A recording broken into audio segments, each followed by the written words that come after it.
भुसावळ शहरातील आज दुपारी खासने हॉलच्या मागच्या रस्त्यावर झालेली घटना।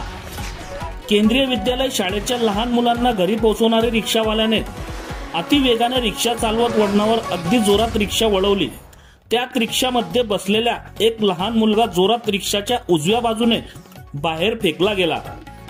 तो रिक्षा इतक्या वेगात होता की मुलगा बाहेर फेकला गेला हे चालकाला कळलेच नाही। एका व्यक्तीने धावत त्या रिक्षा चालकाला थांबवून त्याला समज दिली। सुदैवाने त्या लहान मुलाला जास्त दुखापत झाली नाही। कृपया आपल्या घरी लहान मुलांना रिक्षा व्हॅन लावलेली असेल तर रिक्षा चालकांना काळजीपूर्वक चालवण्याची विनंती करा।